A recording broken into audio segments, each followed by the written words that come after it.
can't you guys hear it? So the way the interface works.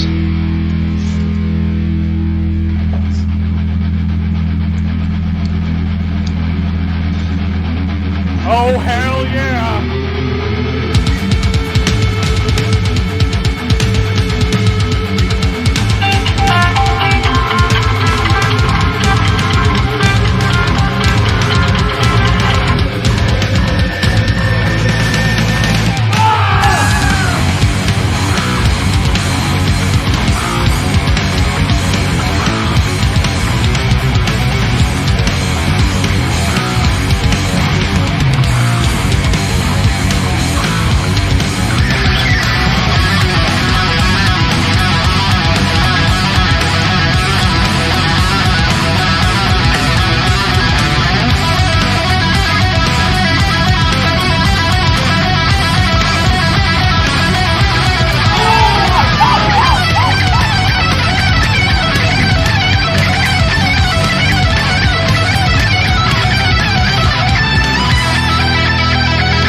Oh shit, ladies and gentlemen, welcome to another riveting episode of Talking Shop with the Boss and the Box.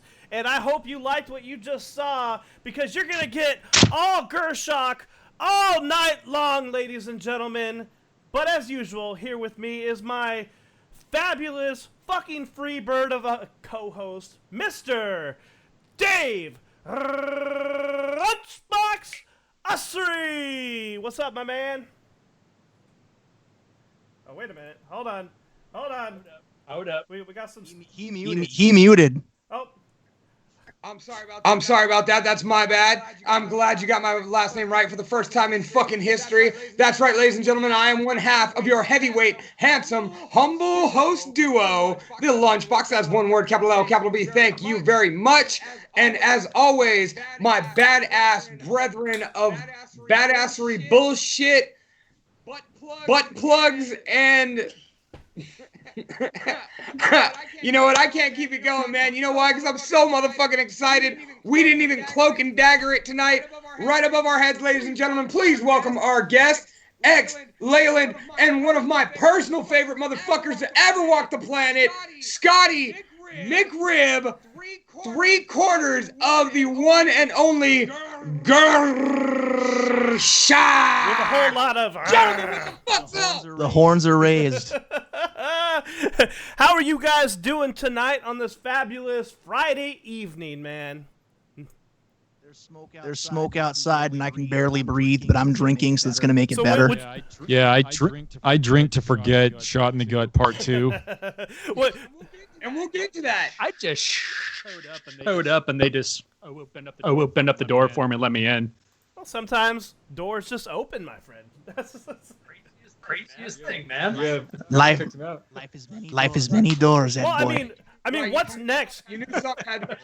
Life has many doors, Ed boy. So what is next on the, the life list? I mean, I'm pretty sure Godzilla's coming pretty soon, right? That would be good news. I don't think that's going to happen in 2020. It's too good of a news. It's too good of news. I mean, they did cancel the Kardashians, so we got a good. Yes. We got How some. 2020's going. I've got my. They money canceled the on Kardashians. Killed the Kardashians. Yeah, they actually did. Are you serious? Yes, they did. Kardashians after 14 years. Is this still the same year? They've been on. Well, ladies and gentlemen, the American media system made like Gary Holt's shirt, and they killed the fucking Kardashians. Finally, they have Hey, too you know much what? money. How is morning time television going to spread news now? See, I think we just needed a win. Like, they knew we needed a win, so they just gave us that. They're like, all right, dude, let's get rid of the Kardashians. Like, fuck it. All right, good luck. Guys, you need something. Here's that. Hope that helps. Listen.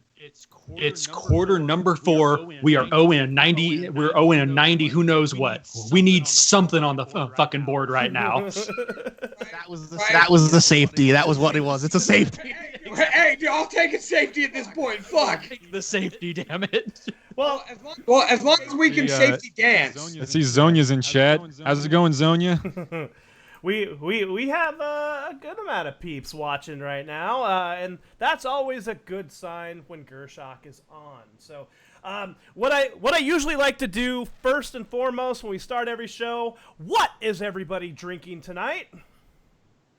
I am drinking Maker's Mark whiskey. It is the original classic, and there is about this much left after Scotty found it one day. Oh, you made the mistake of not keeping the bottle away from Scott? I did make the mistake of not keeping it away from him, but keeping it in the same spot after he discovered it. See, I'm only Smarter next time. I'm only in a contractual band with Scott, and I already know you don't do that. Like we're only in a band extremely part-time. Like seasonal. Like once every 10 Here's years. what I do. Lately, I've started doing this thing where I take like one of the more disgusting shots from Shot in the Gut 2 and just fill an empty Jack Daniels bottle with it, just to see if Scotty will drink it. Spoiler alert, I will. Oh my fucking god. Oh no.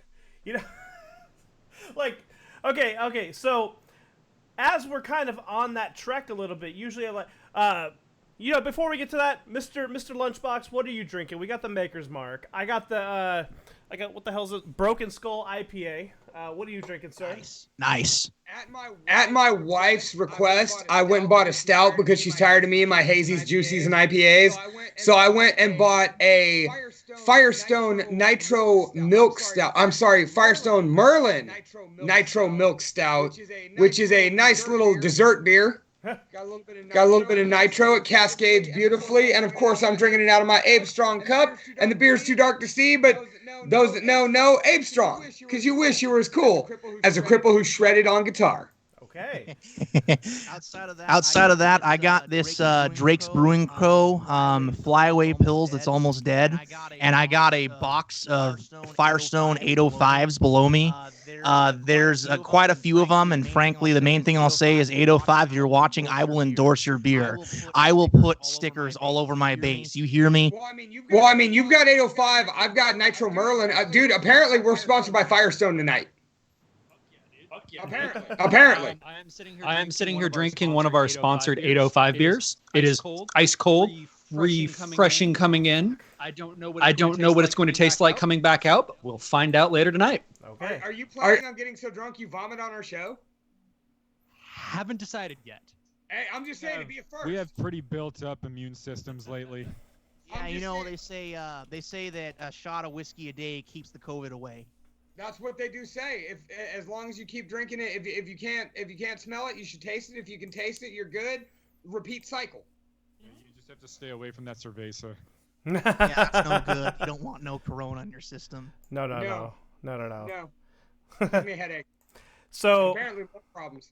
So the funny thing is, actually, after we did the filming for Shot in the Gut Part 2, one of the people I think actually came down with COVID-19, and I was like, this is why you weren't supposed to film the corona in the what is it, the Bevmo, was it? Oh yeah, that's right.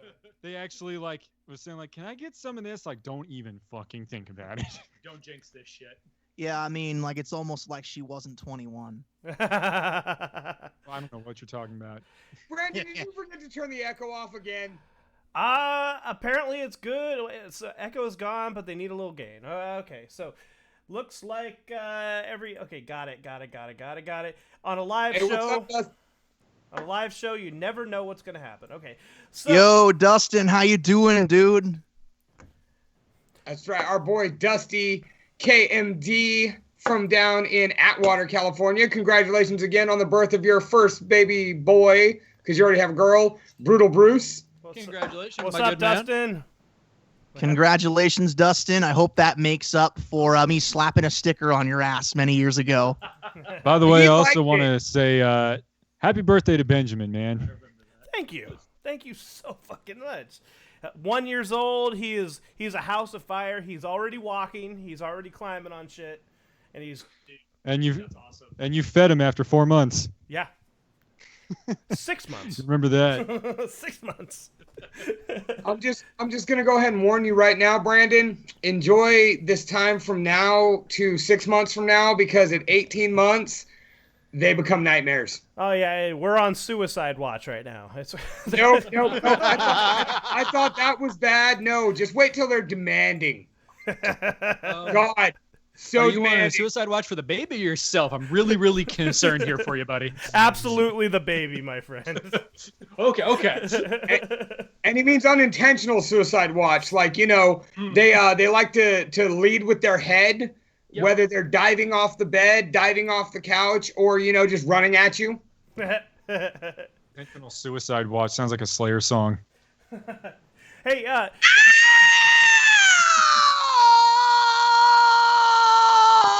well, if the levels weren't level before, they're now fucked. And that was Scotty McRigg performing all of Slayer's entire repertoire in one note. Henry. So I want to play a game, ladies and gentlemen. So every episode when we have a guest, we try to play a little game. And this game is called Devin Townsend or Not. So you either have to choose if this song title is a Devin Townsend song, another band song, or a made-up song title. And every time you get it wrong, we all have to drink. See, here's the thing. You lucked out. I like Devin Townsend as much, if not more, as Thal McCartney does. I know. This is why I bring him up. So all right, Scotty. Scotty is our ringer on this. I don't know shit about Devin Townsend songs. All right, but we reserve the right every third question to disqualify Scotty then. Oh, bullshit. You know what? I don't, I was going to say I don't make the rules, but yes, the fuck I do. My name's in the title. So every third question, Scotty's disqualified. Hey, but our name is in the title too. No. Your name is just in the top box. Yeah, you're the lower box, which means you're the bottom. So are you, bitch. Fuck. God damn it. All right. And my name's all on there crisp and clean. Yours looks like some bad grindcore band. Hey, man. Hey, we're just trying to have fun. We didn't gotta make fun of nobody's crisp cleanness of their name. I'm just over here I think Brandon's already preparing for my submission for the Suburban Paranoia cover contest to win with that logo. and he knows exactly what I'm talking about. See, I'm reserving mine for Sunday evening because I'm trying to find the wackest cover that everybody is going to be like, oh, yeah. All right. What he's talking about is my band Suburban Paranoia actually has a contest going on right now where if you go to our Facebook page, we have a post up. We want you to go and submit a song, whether it's a Spotify link, YouTube link, whatever, that we're going to cover because we feel like being creative and we want to make something our own. And it was inspired by you guys, so thank you for this. And we'll get to that in a little bit. But go to our Facebook page, go drop a submission, go share it, and whatever song gets the most likes, we are forced to cover it. That's okay, right. so then if you got that platform like this, I'm just going to say, I put down You Suffer by Napalm Death. Everybody go upvote it. Oh, you can do better than that. By the way, I'd like to throw a quick shout out to my buddy Shannon Atkinson, all the way over there in Peoria, Illinois. What the fuck's up over there in the future? Thank you for joining us. All right. Are you ready for question number 1? All right. Yes. The song title is Hide Nowhere. Is this Devin Townsend, another band, or a made-up song title? Okay, so looking into what I know, which is primarily his solo work, his actual like Devin Townsend project stuff, and Strapping Young Lad. As for what I can think of right now, that sounds like another band. Ladies and gentlemen, Scotty McRib is wrong on question number 1. Tristan and my wife both just took drinks on my sides. It is Take a drink. It is actually Devin Townsend's solo material from his album Ocean Machine. How did I miss that? Oh well. All right, question number 2. Mountaintop. Devin Townsend, another band, or a made-up name? I'm gonna pass this one to Leyland. I have my answer, but I should let my boys answer too. Okay. So the name was Mountaintop, you said? Yes, sir. Don't cheat over there. Don't cheat. Devin Townsend section. Sorry, give me like 30 seconds. 1 second. I gotta look through his entire discography off to the side here. Okay, you're good. Devin Townsend's amazing, by the way. I'm gonna have to go with a made-up name. Unfortunately, you are also wrong. It is also a Devin Townsend song, and it's from the Casualties of Cool album. There you go. You're doing the deep cuts, man. You're not making this easy. No, because I knew what I was getting myself into. Hey, by the way, Zonia, I think Scotty's out of frame because he's trying to cheat. So, not a frame anymore, bitch. No, he's not. He's not trying to cheat. So Pay just no say, attention to the man behind the curtain. You keep that big, beautiful bobblehead in frame for this next question that you are not allowed to answer, Brandon. Number 3. Number 3 is Have a Nice Day. Devin Townsend. Oh, thank you. Made up band or another band. This isn't fair. Life isn't fair. All right? It's Friday night. We should all be out playing a show, preferably together. But instead, we're just on here talking shop on episode 82 of Talking Shop with the Boss in the Box. You want to do like a Buckethead one? I can do those. Can I call a friend? Scotty, what's the answer? Go ahead, guys. Hey, shut the fuck up, Scotty. Nothing counts as answering. All right. Flip a coin. Oh, he's on Scotty, I'm going to say that's a Devin Townsend. And you are 3 out of 3 wrong answers. That's actually a made up song title. Oh, I'm actually pretty proud of myself. I'm stumping the Devin Townsend god over here. See, I think Scotty was a god. Gods aren't real. All right. Number 4. Yes. We're going to have ourselves a champagne jam. Go on. Well, that's the title. That's the title. Okay. Devin Townsend, another band, or a made-up name? I'm going to go with Devin Townsend. That actually doesn't sound like something that's out of character for him to name a song. You're probably right, but that's also wrong. That is a Chiodo song from All's Well That Ends Well. Oh, yeah, I remember when those guys were a thing. Yeah, a thing, like way back in the early 2000s. Okay. Guys live. Oh, we don't talk about those guys live. By the way, I really quick want to say, what's up, Mark? I see you in chat. Hell yeah. Okay. Dude, All right, all Leyland, the you're way next. from Massachusetts, dude. We can go 4 for 4 with the streak of nobody knows anything. You just went 4 for 4. Yep. We're going to go 5 for 5 now. 5 for 5. This one should be an easy one. The title is Bend It Like Bender.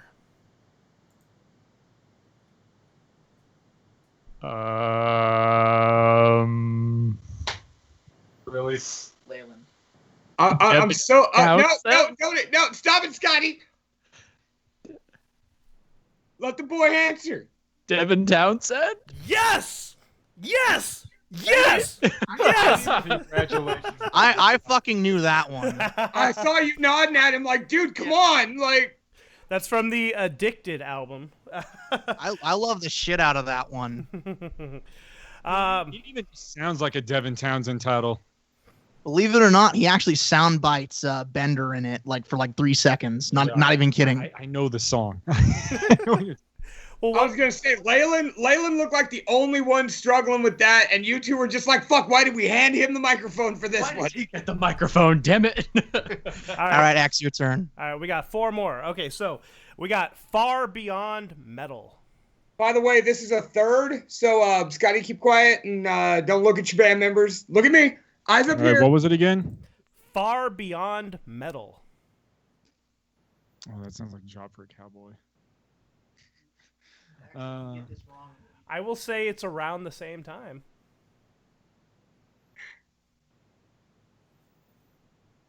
I feel like Scotty just mouthed the I meanest think thing where he's I've ever seen said. that title before. There was a podcast we were on. Yeah, but was it Devin Townsend or was it another band? Well, I can't give you the correct answer, but I do think that if I had my Not the Young Lad album here, I would probably have the answer. Oh, it wasn't Job for a Cowboy. Right. I don't know if that counts, though. Are we talking about just Devin Townsend's solo work or anything he's been associated with? Anything he's been associated with. Okay, so Devin Townsend then. Absolutely, strapping young lad. All right. I would like to once again call Scotty McGribb a cheater. I can hear you off over there on that microphone, buddy. Okay, It's not just for that the much record, I difference. knew that was Strapping Young Lad. I was just not sure if that's the way the rules worked. And I also fucking forgot Strapping Young Lad.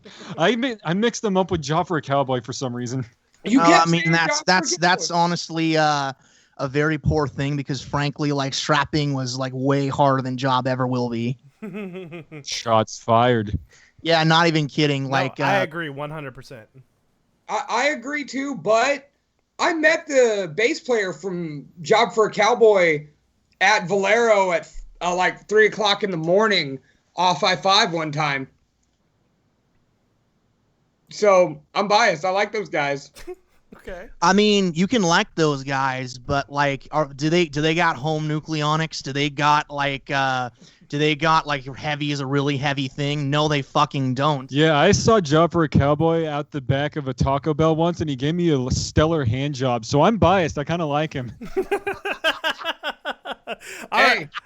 So, All right. but he gave you a stellar hand job, right? It was top notch. I mean, because, it's only usually the only stellar hand jobs you can do are your own because, only you know how you Both like it. hands, and he did this little like shivel thing. Like it was pretty good. Expert form. I saw the whole thing. It was weird.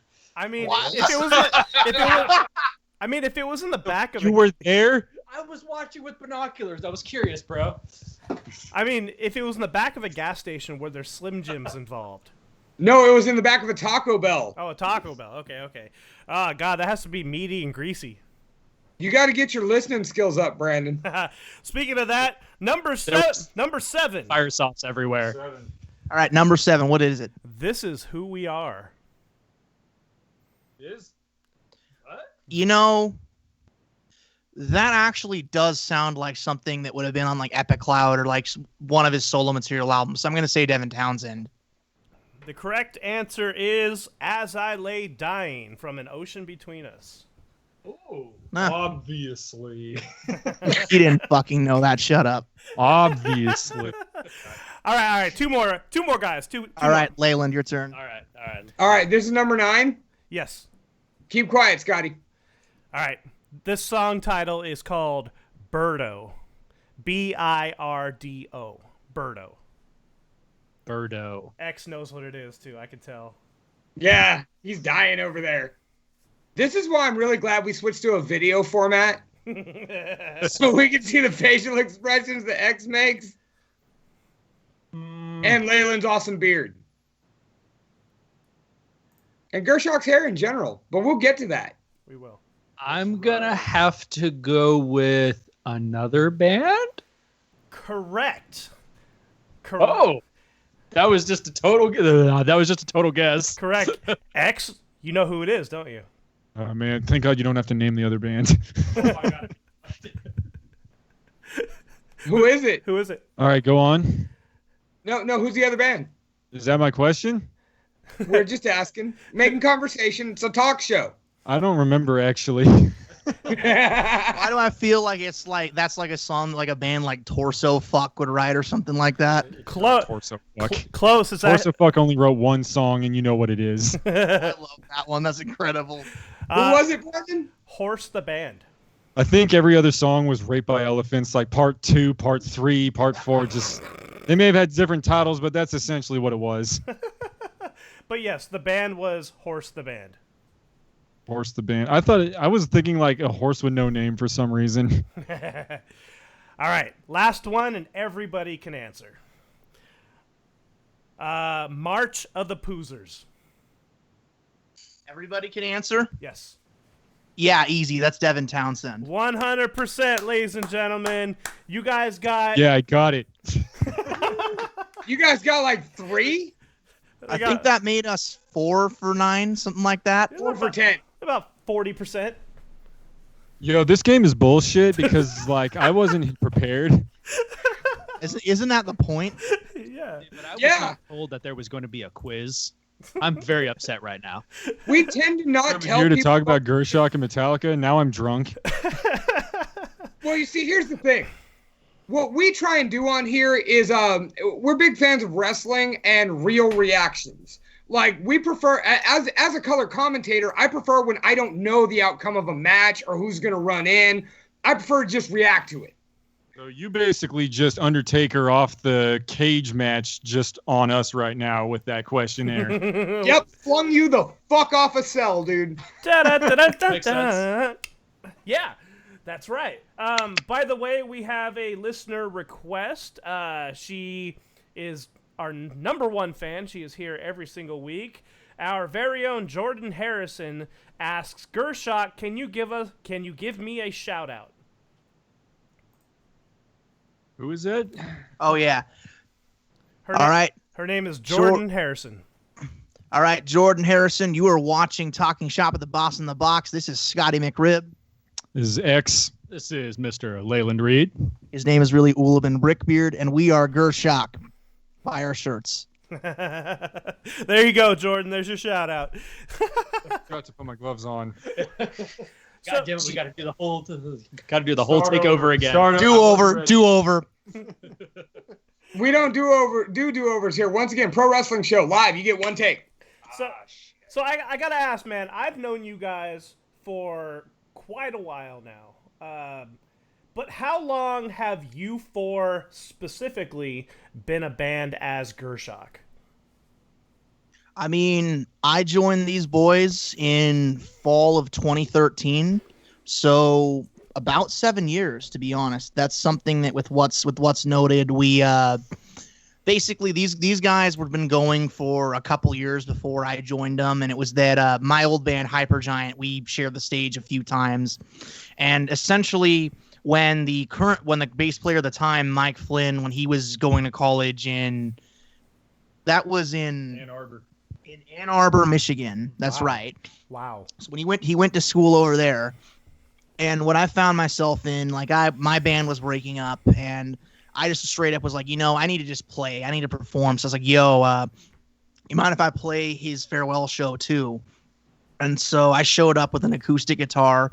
I basically did Tenacious D covers and a couple other things. And that's the main thing is like, it was a lot of fun to be had by all. And then a couple other, like the Gurschach played, and another, I think wasn't it Addiction to Affliction technically, or who was it? It was like I have no memory, honestly. Well, it was Ryan Glick and a couple of his friends. But in terms of what was there, we went to Denny's afterwards. Daniel asked me on a scale of 1 to 10, how good a guitar do you think I am? And I said, probably about a 6, probably. And so at that point, Ryan was like, yo, you can borrow my bass if you want. And I borrowed that for 7 months. And by the first show we played in San Francisco in November, at that point, I was official. Well, hell yeah. Okay, so all the way back to 2013. But yeah, outside of that, Leyland, X, and Daniel have been playing since 2011. So you're the new guy? Manor, technically speaking, yeah. Yep. That's fucking impressive. The same lineup for 7 years. That's incredible. We'll take it. Honestly, it's been fun. It really has. No, you guys have been a fun. It's weird whenever I think about it, because I don't really think of Gurschach as even being serious until 2015. From like 2011 to 2014, I just pictured us kind of just fucking around on stage the whole entire time. And then some people being like, you should record this. And I'm like, yeah. And then we did. And now here we are. We're still in it. 6 million tours later. Yep. Yeah. There will be more than 6 million more later. We will be touring all the time because would have been. Well, we would have done it this year. COVID's a bitch, but that is what it is, We would have gone to New York, and we would have gone to Nebraska and Boston. And then we would have gone to Wisconsin and Idaho and Montana and fucking Florida and fucking Arkansas. And then we're going to the White House and take it back. Yeah! I wish you would have. I really do. Now, speaking of that, your last tour that you guys actually did do was entitled the Kiss Our Jobs Goodbye Tour. Yes. Now, let me ask you, how many of you still have your jobs? We had to get them back. It was 2020 happened. Yeah, that's the reality that I'd say is just, we were doing our thing, we hit the road, we did our stuff, and then the virus came, and by order of His Highness, we had to leave our dreams behind. The virus kind of came around as like, oh, I see you've got a mighty fine job there. It'd be a shame if somebody were to take that away. Bitch slap. Bitch slap. Yeah, essentially, that was a fun run, and we would have probably had by at least 2 more by now, to be honest. And it is what it is at the end of the day, because if we can't play, and I know I've got some friends that we played with in the Midwest that are back to doing it, and that's awesome. But, until that's back, we gotta wait, unfortunately. Well, let's talk about tour a little bit. So, I've gone on, short tours with you once or twice now. Technically 3 times because you were in the band. That is the archives that has a short interview. Yeah, absolutely. But as many times if you guys have been on the road, I'm sure you've been in your fair share of parties, right? There's been probably a party every show. What band or individual or whatever has been the hardest partier that you have encountered so far? And can you tell a story about that? One band? Break it up. Let me think. When I think about that, I got to think about where the parties were. And for sure, Tempe, the whole show was a party. That's for sure. Yeah.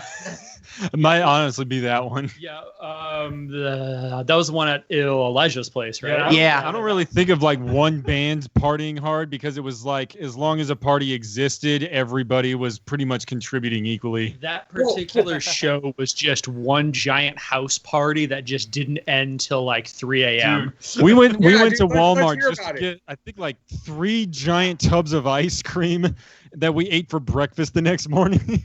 So it was so fucking hot when we at like 2:30 in the morning. It was still like 98 degrees out, and both X and I were like, dude, ice cream sounds dope as fuck right now. What's open? Well, Walmart's open. So like, okay, one of us is sober enough to drive. We're good. So we work our way to the closest Walmart. It was like a mile away. We walk in. We just buy like 3 gallons of ice cream, and we roll back into the party with a fuck ton of ice cream. I have a slightly different answer to that question now that I think about it. Maybe not so much a band, but there was a personality that we met who I feel like was the actual party king that we have met. He goes by the name of Danny Mullen. And Scotty and I both met him in person, and pretty much like we were late to the party, so we were looking around for him, but it was not hard to find him because in the distance you could hear a whole bunch of guys being like, "Ah!" I was like, "Oh, there he is." Oh God, that was incredible. That honestly was just a lot of like guys walking around doing their shit and like, you know, he like went up to random strangers like, "Hey dude, smoke this pipe with me right now. Come on, you're not doing anything. We all know that you're just taking a break to get away from it all. So here, fuck it, take this pipe right now." And this one guy, like, I shit you not, was about to murder everybody. He went to his car like he was gonna get a machete and just flay us. And then Danny Mullen, the guy who has no fear of anybody, was like, "Hey guys, I think we should get out of here." We should probably leave. Yeah, honestly, that was so much fun. And freaking like he took one of our stickers. He was going around to this one guy's like, "Hey yo, you want to check out this band?" And like this one guy just like straight up like just went off on him for him trying to give him our sticker. I believe he actually already worked in on him earlier. Like this guy was clearly on meth. I'm not even joking. Like he had all of the signs, and I mean, the lack of teeth was one of them for sure.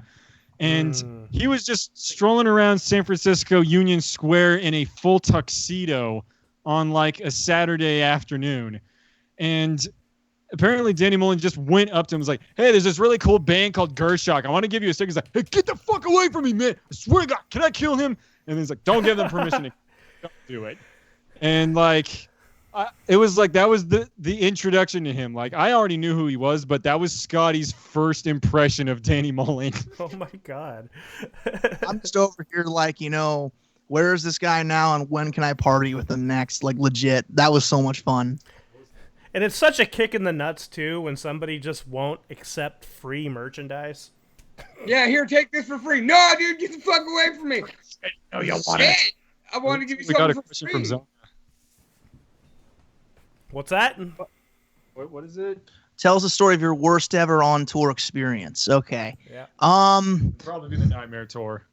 Yeah, I mean that honestly, I mean like that was the first like real go, and that was like, you know, us like still not really knowing like what we were doing to a degree. We're like, "Hey, let's play LA like 3 times in a row in the same week," and that was on one hand there were a couple places that were okay in that whole one, but it's like, you know, like we got to open for Downtown Brown on that, and that was pretty cool. Okay, they were. And then alongside of that, like that was our first like meeting in Arizona, and that was pretty cool too. The bar paid us twice. They were very nice. Oh wow. And I think I do know the answer to that one though, because it was on the Nightmare Tour. So we were at the Rogue Bar in Arizona, rest in peace. And there was this one lady there who whose breath smelled like she ate an infant, and it was like rotting carcass inside of her stomach. And she went up to each one of us personally and was like, "Hi, I really liked your set. Can I get a ride back home with you?" For a split second, I thought you were gonna bring up the woman who Scott and I were talking to when we were trying to find a place to stay at that time.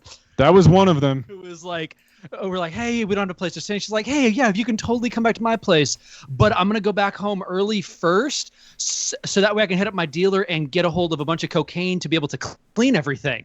And I was, what the fuck? Yeah, I don't think cocaine is a good way to clean your house. I mean, have you tried it? I was gonna say, like, I see people do good jobs with it. I mean, it's not. I'm not going that route. I don't necessarily endorse it. Yeah, this lady just kind of scared the shit out of all of us. This guy, however, said yes to her offer for a second, and we had to get her an Uber just so that she wouldn't follow us back to our van, which was actually your parents' car at the time. Okay, the worst part about that night is she kept hitting on me, and every one of my bandmates just was like, all right, Leyland, you're on your own, buddy. Good luck. And I was, what the fuck? Guys, don't leave me with this person. It was just me and her in the middle of a parking lot, and it's just like, what the fuck? I'm going to get stabbed. I mean, you turned out fine. I just ended up losing half a kidney. It's fine. Zonia says, don't mix cocaine with the Ajax. Oh, damn. Oh, damn. She's right, you know. Yeah. Like, you know, on that note, Mark, Ultimate Musings asked, do you guys still get nervous before a live show? Fuck no. I used to. That's kind of why I created the whole X persona for myself, though, is because it used to be, I think, I don't know if you were there when it happened. You remember the school talent show that I did in high school? Oh, yeah. Yeah.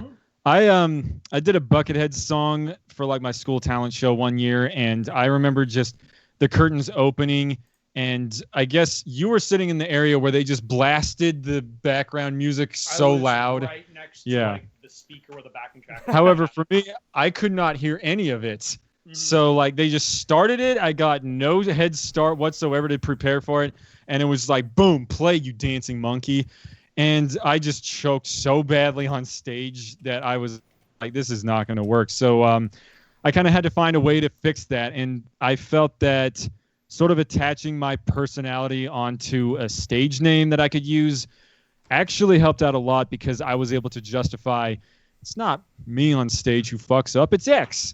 And that actually made it a lot less likely that I messed up on stage, because, you know, I could just justify it as somebody else. So as far as things go, where does X come from? What's that? Where does X come from?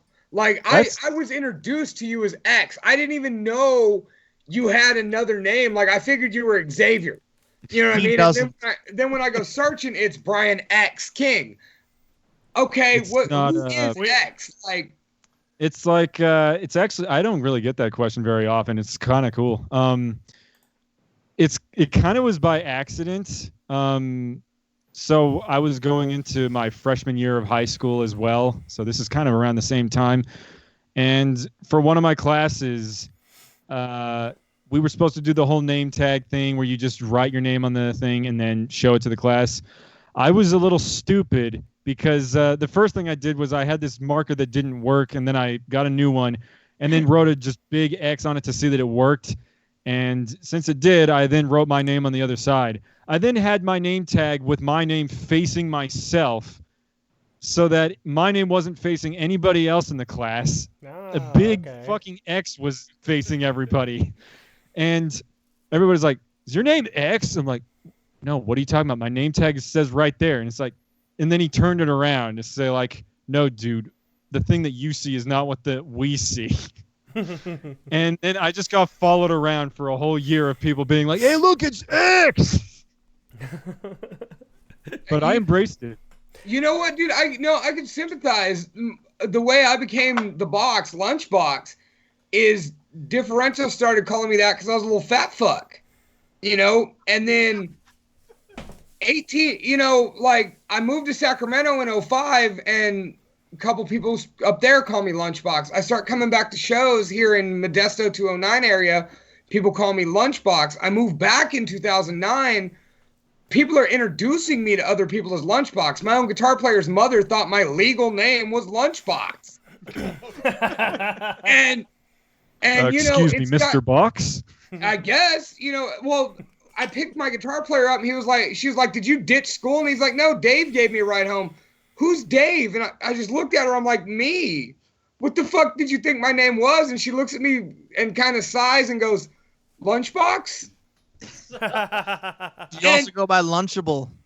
That's my baby. My baby is either Lunchable or I see. That makes sense. Yeah, definitely. I was going to say, like, I embraced the X because, like, I was a huge fan of Mega Man growing up. So I was like, dude, yeah. Mega Man X is a fucking badass. So, like, if that's what people want to call me, then fuck it, man. Just let them. This would actually be a good time for you to tell, like, the story of your name. McRib. Yeah, I guess I can do that, too. Oh, yes. Yes, definitely the moniker of Scotty McRib. So mine was given to me. And the reason, and, like, honestly, Patrick Donovan was there when it happened. That's the main thing is, like, at the time when it was all going on, I was filling in Toy Called God as part of a gig they were doing. I actually got to open for Sacred Reich with them, albeit I did not get to stay to see Sacred Reich because I was not 21, which really sucked, but it is what it is. I saw them sound check, and that was incredible already. The fact of the matter is, so at the time, there was a podcast that Patrick was helping fill in for because one of the old hosts, Jessica Linder, wasn't in there. That podcast was the Vault of Midnight podcast. And with what was there, I ended up, I was just sitting there behind the drums. Like I had just come from classes, came over to play with Patrick just to kind of make sure I knew the songs. And that was just it. It's like, that was my life for probably 2 months there. It was just coming over on weekdays to drive out and learn Toy Called God songs. Yeah. So I was over there. I sat down behind the kit, and he's doing his Vault of Midnight thing. And I'm sitting there. I'm munching on like fucking Jack in the Box tacos for dinner. And while he's doing his thing, Tommy picked up on the noises I was making when I was eating because I guess I wasn't that quiet. And so he's over here like, you know, I'm hearing some background noises. Who is that? And so Patrick just straight up goes, you know, like, oh, well, that's Scott Milne from Hypergiant. And then like, so Tommy just goes like, you know, Milne, huh? That's not memorable at all. What with M is memorable for me. And so it's to say like the first thing that came to his mind for whatever reason was he's like, it's a McRib, you know? And so I took it. And that was just it. Is like, you know, that was a funny thing. I embraced it. And then as probably like less than a year later, I was actually asked to be a co-host of that show for about a year. So that was my first like radio experience that I did. And that was a really fun thing. And I mean, all in all, what was there, I embraced the name. I still embrace the name because honestly, it's a name my friend gave me. And all in all, like, that friend is not with us anymore, unfortunately, but that's just what it is. You know, ALS is a fucking killer disease. That's all I can say about it. And if I'm not mistaken, you mentioned the name Jessica Linder. She passed away too, I believe. Oh, she did. I think I remember that actually. So rest in peace to her. No, I mean, I think I remember Patrick sharing that at least. Mm-hmm. You know, while we're on that topic, I think the rest of the people ought to know where the name Oolobin Brickbeard came from. Yes. Okay. So it's not quite as epic as either of those stories, but yeah. Oh, it's pretty epic. So my name, Leyland, is spelled Leyland. So this is a very, very, very critical piece of information here. So I'm just super used to my name being misspelt, and it's oftentimes to the point of like, oh, how ridiculous of a misspelling is it going to be this time? You know, you go into Starbucks to ask for your name, you go into Nations, or, you know, you go bowling or whatever. I've seen the worst one before Oolobin was Elilyn. They had all the same letters in my name, and, you know, they might have messed out in it. They might have left something out, but not the end of the world. Thought it was comical. So I go into a Nations one day and give them my name, and I look at on my receipt. They have added two letters that are not in either my first or my last name. Oh no. They had added a U and a B. Where the fuck they got a U and a B from is beyond me, because I spelt it Leyland.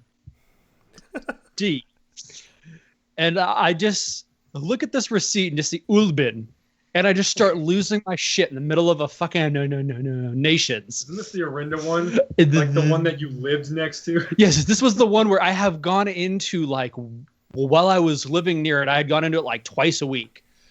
And like they knew who I was. And they added two letters in that were not in either my first or my last name. And I sat there looking at the receipt, cracking up in the middle of this nations at like 2 p.m. And I took a photo of it and I texted X and was like, dude, this misspelling takes the fucking cake, without a doubt. and on my nickname has just been Oolobin Brickbeard. The Brickbeard y'all can probably. We can get, I can guess that. Beard is kind of faded over time because his beard, like now it's kind of wavy, but there was a time where it was just like stopped right here, and everywhere his face moved, his beard moved with it. And like perfect extension. It was like perfectly rectangular for some reason. Like it looked like he trimmed it like a hedge. Yep. So I was like, dude, you could hide a whole brick in there. So I was like, that's your Viking name, Oolobin Brickbeard. All right. And all that's right. how it is. So speaking of names, like we have people who don't know who you actually are, and we have people who do know who you actually are. Tell us the origin of Gurschach before we get into the nitty-gritty of why we're really here tonight. I got this one, Scotty. All right, you got it. So Get away. this one is kind of an interesting story because basically, so like Leyland and I kind of started the band technically back in 2009, but we don't really count that because we were just dumb high schoolers writing music in our free time. It was just a couple of high schoolers just jamming in my living room. That was our quote unquote band. So, but we didn't have a name for it yet. So I guess just in the meantime, while we were in high school, this was like freshman year. In 2009, I went to Switzerland and Germany, and while I was there, like my parents were really big into ruins and like, decrepit medieval era stuff. I'm not a big fan of it, but if they wanted to go there, I didn't have much of a choice. I was still a high schooler. Is that why you weren't a big fan of it? That might actually be why I wasn't a big fan of it, because it's like fucking Pops likes it. I hate it. High schoolers and all that. Yeah. So then, if you get drugged through it, it's not as cool. No, it isn't really. I think that kind of is the reason why a lot of literature that we get assigned in school, as cool as it is, like never gets appreciated for that. So that's a whole other topic. You got told to do it. That's a whole other topic. I already wrote a whole bunch of songs about that kind of stuff. But the thing about it is like, there was like one cool thing that I liked about the medieval stuff that we were looking up, and it was this thing in, I think it was like on the border of like Austria, that was called the Folterkammer, which is, I think, German for torture chamber. Ooh. I liked that exhibit pretty much. That was like the full stop of what I enjoyed at like Switzerland's.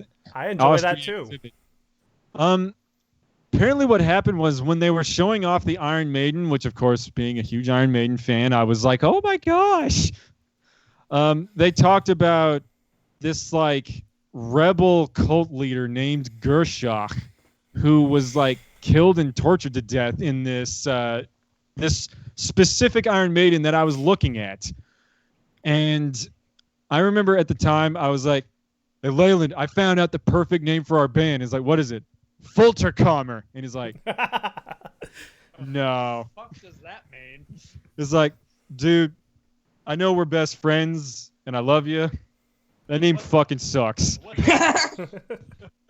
So I was like, shit.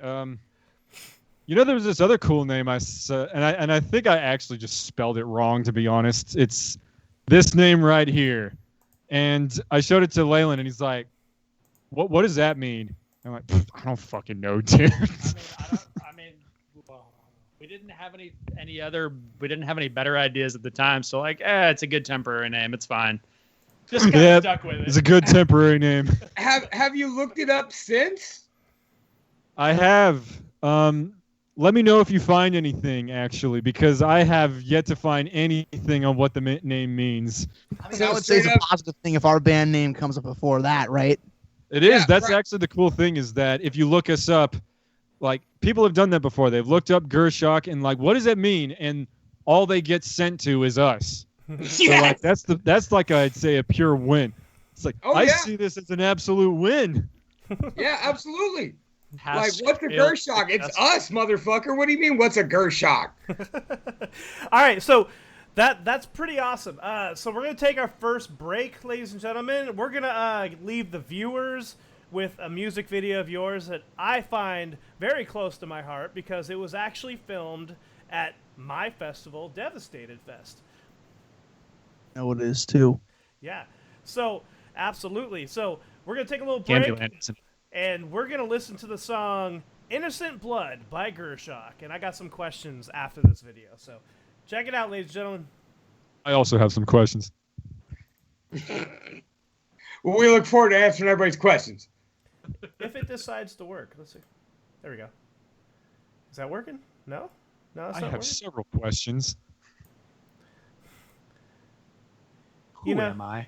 You know, The meaning of life. But I have a cookie. You ever wondered why humans have 5 fingers? There it is. There it is. there we go.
on the same level.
Sure, here's a cigarette. And we're back, ladies and gentlemen. That was Innocent Blood by Gurschach. I hope you enjoyed that shit, because that's... Hey. That is my favorite Gurschach song. It always makes me like teary-eyed when I look back and I see when I had peach fuzz. Man, it's just, it just really brings me back, bro. So I got a question. I got a question for you. So for the Innocent Blood music video, there was quite the story about the filming of that involving 924 Gilman Street. What the hell happened? All right, I got this one. So basically, what happened? So what happened is we had a lot of things that were communicated. So it wasn't private knowledge. It was very public. It was something we said, like, hey, we're shooting a video. Hey, we're doing all this. We're gonna do a video. We're gonna shoot our video. And what happened is the day after that fest happened, one of these staffers sent us a very passive-aggressive email saying, like, oh, we saw that you guys decided to shoot a music video here. Blah, blah, blah, like, basically like, oh, well, we wish you would have come to us first. Like, we wish, because that was noted, you didn't have the venue's permission. You didn't have all that. So you use that footage without our permission. So show up at a meeting and then we'll go from there. And, well, yeah. And we're like, what the fuck? And as somebody who threw the show, they were kind of up my leg about it during the filming, and I was like, wait, what are you talking about? We actually had they let you know ahead of time, I let you know ahead of time, and they denied every bit of it. Yeah, I mean, with where it was, I mean, that was definitely that was the whole thing. I guess, like, because the main thing there is because they're a collective, it seems like that not all of them know, and not all of them are going to know everything. And that's the whole thing, is like, they have their meetings, and I mean, my first experience at a meeting, oh man, like I love that club, I really do, but they definitely had their share of problems with what was there, and I mean that was the whole thing with where it was. A lot of the first time I showed up, and I mean it was like, oh well, the whole like, oh, if you haven't been in a meeting in 6 months, you can't talk like during it. I got that. That makes a lot of sense because it's like, you know, it's like, oh, if you're not participating, that's that. But then I went up to talk to the person who sent the email in person, and let me tell you, Brandon, she was scared shitless to see me. Like, and it's like, you know, that was the whole thing. That I was really surprised that was what it was, because that was something that, you know, I saw her email. I just was like cordial. I was like, hey, I'm Scotty. I'm from Gurschach. I'm here because I saw your guys' email. I want to talk to you about it. And she walked me through the process, but like she was walking through it with like a very, very like, you know, her tone just like said like, oh, I'm afraid. Like, you know, I wasn't expecting you to do this. And that's just it. I mean, I don't blame her on one hand, because like I don't think she would have thought that like, you know, a lot of bands she'd send like a basically low key cease and desist would show up. They'd just be scared. Yeah. But that's just it. Is like I was like, hey, listen, we didn't know that was something that not everybody knew about. We want to make it right. And so the thing is that after that meeting, the next meeting, me and these two here came back. And at that point, like there was the stuff, there was the whole oligarchy about it in terms of like what they wanted us to say and what they wanted us to like agree to, and that was that. And that was honestly fine. It was just to say that the person who sent that email did not show up to either of the meetings after I was there. Oh. That was probably the weirdest part, is this person was like really passive aggressive and they're contacting us, but they never showed up to any of the meetings we like took the time out of our weekend to show up to. So we're like, okay, hey, maybe the fuck are you? Maybe you actually work here? Maybe that was a good thing. Maybe that was on behalf of the venue. They were like, you know what, you just need to stay away from these guys because you're dumb. Like, well, I will say, like, even though there's that whole thing going on, we would still miss Gilman anyway, because like I knew this because I just want to put this out there. Mike Flynn put out this like prank like news headline article recently that said that the 925 Gilman was closing, and I almost had a heart attack. I opened it and it was fucking Rick Astley. We got Rick. And I was like, Mike, you fucking dick. You fucking 2020 brought back the Rick roll. I felt that same thing. I was like, dude, don't fucking do this to me in 2020, you fucking asshole. Right. There's a line, man. You fucking crossed it. Like, I've never been so happy to be Rickrolled. You're right. Ever. So, you know, take it or leave it with the Gilman. Like, we would all still miss it if it went anywhere. Yeah, and I mean, honestly, Absolutely. I still respect the club. I mean, the main thing is that because they're a collective, I mean, they're not representative of one member, so to speak. And that's the main thing. It's like if somebody's saying something and everybody else is saying another thing, then that's just a problem with that one person. You know what I mean? And speaking of one person, I gotta shift it over because I'm really curious about something. X, hold up your hands. So you're wearing gloves. You're always wearing gloves. Can you tell us a story on why you always have gloves? All right, we got 2 of 3 of the most common questions. Let's go for this. Yep. So let's see. The story behind the gloves, I think, Leyland, you saw, like, I was wearing gloves back in high school. Mm-hmm. Yeah, I've always worn gloves. It's honestly, like, I feel like I'm borderline anemic sometimes because I just do not get the same blood circulation through my hands and feet that I do the rest of my body. And it was something where, like, growing up in Orinda, this fucking swamp shit city. I remember my mom came home one day and I was on the computer with socks on my hands. And she was like, we need to get you gloves right now. So I always wore gloves. Okay. But it was like, I always got the half finger type. Are you saying something, Dave?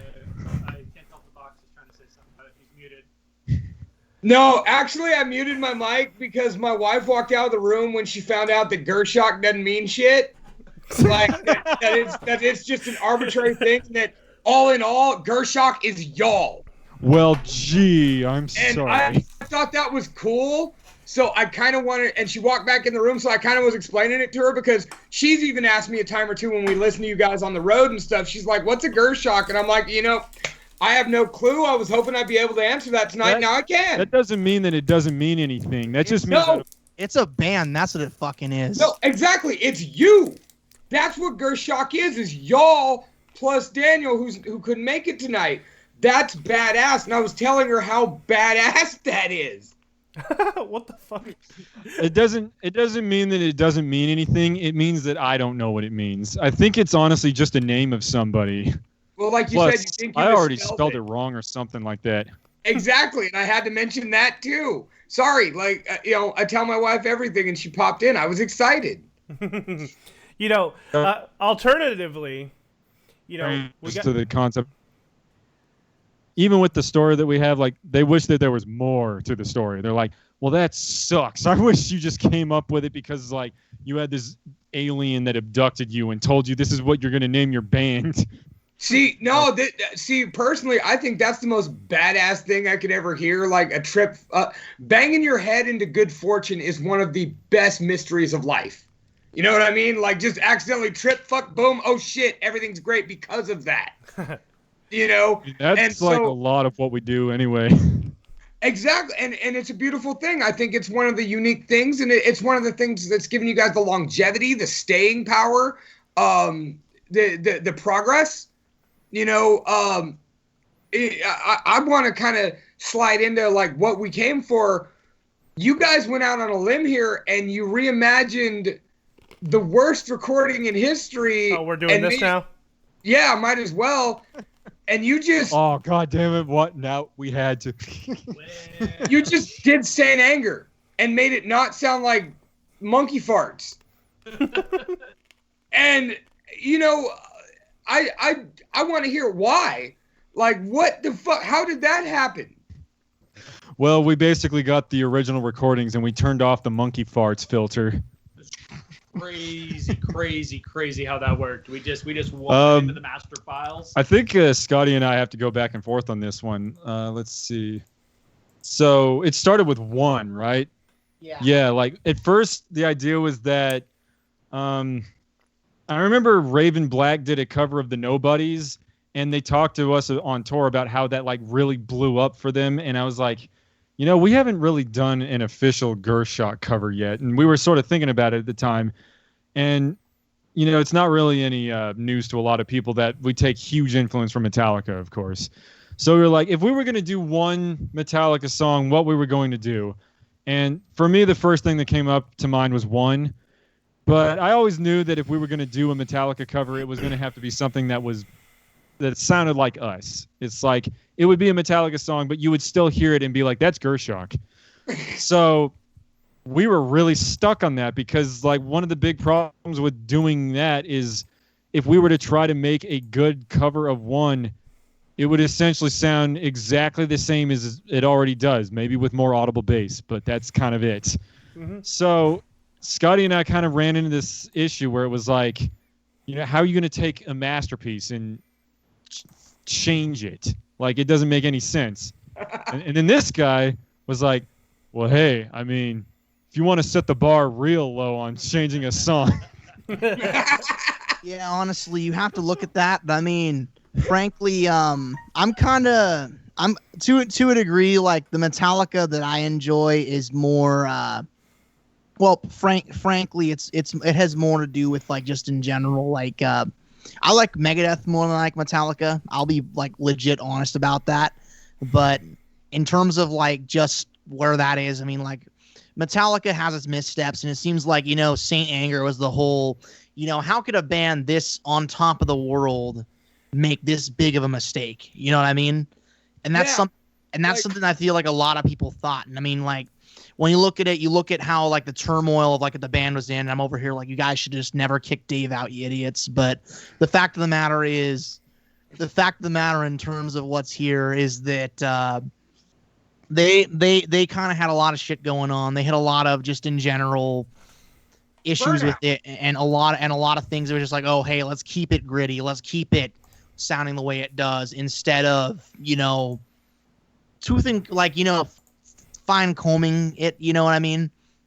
And that's just it, the fact of the matter is that they definitely needed to give it a good once over before they put it out, in my opinion. And it wasn't to say like, it was a bad thing inherently. It was just wasted potential, because a lot of bands at the time were all chasing that new metal train. I mean, look at Slayer, honestly.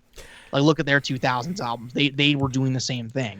And in retrospect, if you really think about it, Saint Anger actually worked for Metallica because it brought them more attention. Albeit, it was sort of negative attention, but like at the same time, sort of, it still kept them relevant. Like, no, hold on. I agree. Hold on. I'm co-signing. Go ahead. Hold on. So, how many other Metallica songs, new Metallica songs, when they come out with a new record, how many Metallica songs can you say that you remember where you were when you heard that song? Like, I remember where I was all the way, back in, 2003, 2004, when that came out? I remember what I was doing. I was driving to the movie theater to go see a movie, and on the radio, we're like, oh, we have a new Metallica song, Saint Anger. And I remember sitting in the car in the parking lot going, what the fuck? The fuck? I mean, it's actually funny that you mentioned that, because that also plays into why we chose that song in the first place. I believe, Brandon, didn't you say, like, you and I, we're kind of in on this, that we didn't actually hate the title track of the album. Correct. It was correct. Yeah. There are some songs on there, like, I will not fucking touch All Within My Hands. I don't know what you could possibly do to make that sound good.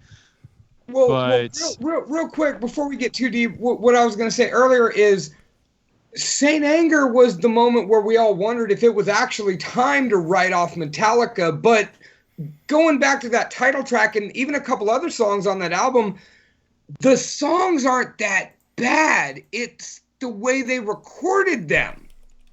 It's the sound they put out for sale versus just fumble fucking a live show. They basically took the worst live show they could and put it on record.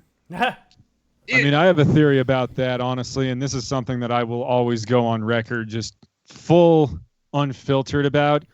Metallica had everybody says, they did the snare, they did no guitar solos, the muddy guitars, the songs are too long, the lyrics were immature and cheesy. No. Metallica made one mistake on Saint Anger. Just one. Bob Rock. Oh. They worked with a producer who sabotaged them. It was like, I read up so much on Saint Anger when it was recorded, and apparently Bob Rock had wanted to do a Saint Anger since Load. Since, he did the Black Album and proved himself to the band, and then they made their Diamond record. But ever since then, it's like, I guess Bob Rock always wanted to take the biggest metal band in the world and forcibly make them put out garbage. Demo? To test the metal community's loyalty to their favorite band or something. It was like all this fucking social experiment to him. It was like, dude, here's the thing though, is that every time he brought it up in the Load era, Metallica weren't stupid. They weren't like he would bring it up and be like, yeah, I'm going to be really honest with you, Bob. That's not really how Metallica works. Yeah, I know, man. Why the fuck would we try to put out a fucking bad record? I mean, we're fucking Metallica, man. It's a good Lars. Wah. So then Jason's like, I need a new band. Jason's like, hey guys, I want to jam with Seven Townsend. Like, no, you fucking don't. So before we get any further, and we'll get into that, let's show people who haven't seen it before and have seen it before what we're talking about. Now, Gurschach has covered Saint Anger and improved it and reimagined it. So check this out.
Gershock. Yeah. No, I said you suck. I said you suck. All right, well, that's all there. I'm still here. In this part. But hey, I mean, if you dug that enough, I mean, we got some links in the description for like Spotify, Bandcamp, our website, and all that. So, buy our shirts. Don't like, don't subscribe. In fact, keep your fucking finger away from that subscribe button. Oh, but if any of the guys from Metallica are watching this, call me.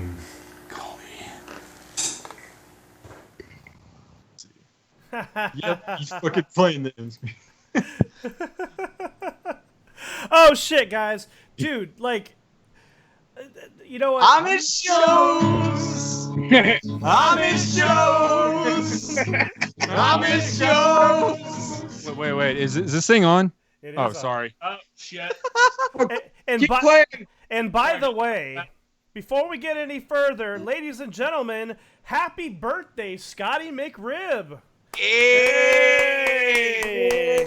Ladies and gentlemen, I beat the 27 club. Now it's X's turn. I have plans for the 27 Club. I am going to go to my local gas station, buy a white Bic lighter, and it will be in my pockets for the entire year. Motherfucker, that's what I was going to get you for your birthday. Fuck yeah, dude. Hell yeah. Welcome to the 27 Club. Happy birthday to Hey, you. Happy birthday to you. Happy birthday, motherfucking Scotty McRib. Happy to you.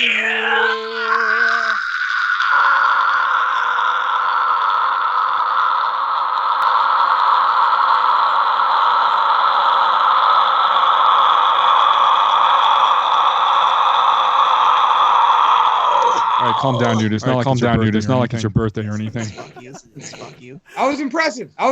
Wow, that was incredible. Something I'm gonna put out today. Later today. I actually broke my record for fry stream. 26 seconds. That's even longer than the Jared Dine scream. Yeah, honestly, it's a stupid little song I made because my brother's like, oh, that coffin dance meme, you should make a funeral. And I was like, you know what, screw it, I will. Oh, does it say there's echoing? Got it. All right. Done. All right. So, dude, like, all right. So you actually went and got Saint Anger mixed by Ulrich Wild. How did that come about? I think we got to give a shout out to the person who was managing us on this whole project, our Bishop Vera Lay. She got us the hookup. Honestly, I didn't even know who Ulrich Wild was before we did it. I was sort of like, I mean, he does the homework more than I do on that kind of stuff. But it's like, what I remember is we were going to work with somebody back in, believe it or not, our Saint Anger cover was supposed to come out in February. Oh, wow. But we had somebody who was mixing it the dude who was going to mix it for us sent us his second rough mix of the song on March 5th. And he never sent us another message again after that. What? Disappeared. It was the weirdest thing. Here's the thing. I have a theory that the reason Saint Anger sounds as bad as it does is because that album is just cursed. I have a feeling like you are not allowed to make that album go smoothly whatsoever. Maybe that guy didn't message them back after the second rough mix either. Oh, we gave him so many chances, dude. Part of me thinks that why the overall Saint Anger album sounded so bad originally was that they just released only the demo takes of everything because there was so much shit going wrong that they're like, fuck it, we need to move past this. We need to just release what we have and actually get something decent down because shit keeps ending. Shit keeps getting all kinds of fucked up. Yeah, we got to release it before James goes back to rehab. Hey, and congratulations, by the way, looking on YouTube as we speak. Released about 2 weeks ago. You're already at 2,514 views. Oh, gee, we got the 500 now. Oh! Wow, I don't even really keep tabs on that. It's like congratulations. That was all like we haven't even started advertising it yet. That was something that was part of the plan, but that's all you guys, like all the people that actually know us on Facebook and are friends of ours and actual like really close fans. It's like we didn't even expect any of that, but you did. Like you didn't have to, like Brandon, you didn't have to react to that video and do it all, but you did anyway, and we respect the hell out of you for that, man. It was fun. It was. This is why I started. Other than adding more content for the podcast, this is why I started doing reactions. Was for this particular reason, man. Having things like a band come out and do a pristine sounding version of Saint Anger is what. Yeah, what I believe the reaction- words you used were that the production sounds, ooh. I love that video, dude. You're a fucking good reactor. You should do that on YouTube, man. Thank you. He does. I do. You should do. Is this streaming on YouTube right now? Not right now. It will be uploaded. It's only on Facebook at the moment. Send it to me. I'm gonna make a whole other like collage thing like that for our page, man. Okay. I want to send everybody to that, man. Like, damn, I want everybody to know that Talking Shop with the Boss in the Box is on YouTube. Fuck yeah, man. Thank you. Yeah. And what else do you guys want to say about the Saint Anger video? Any other stories involving up to that the people should know about? God. Where the fuck do we start? Shit. So, for I believe it was like 9 months straight, the video was the one thing that was going off without a hitch. Keep in mind, this whole thing took us 11 months to do. So for 9 months, the video was going off without a hitch. And I believe it was around late May. You might remember the riots started happening. Yep.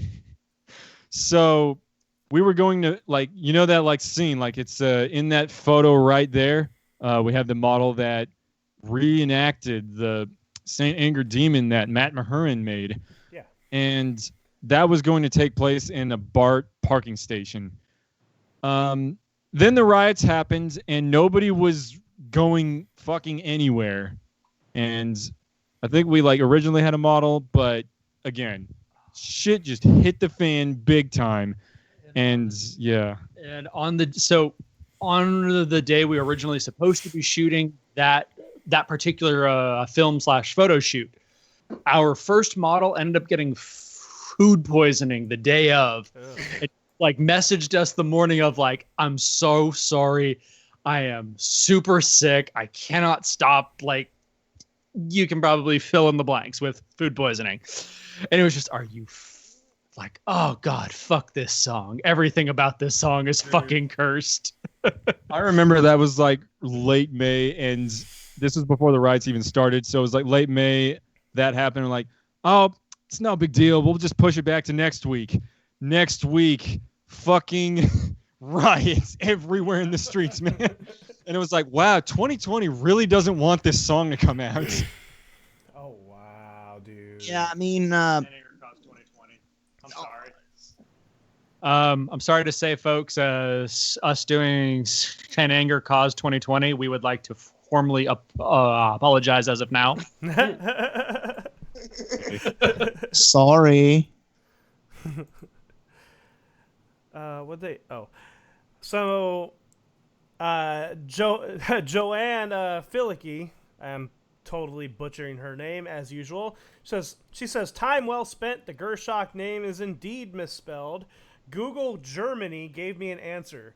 Gurschach is a reference to a historical document which was basically the daily records of the area back in the good old days. At least it was translated correctly. Okay, thank you for that. Are officially an ancient newspaper. You're welcome.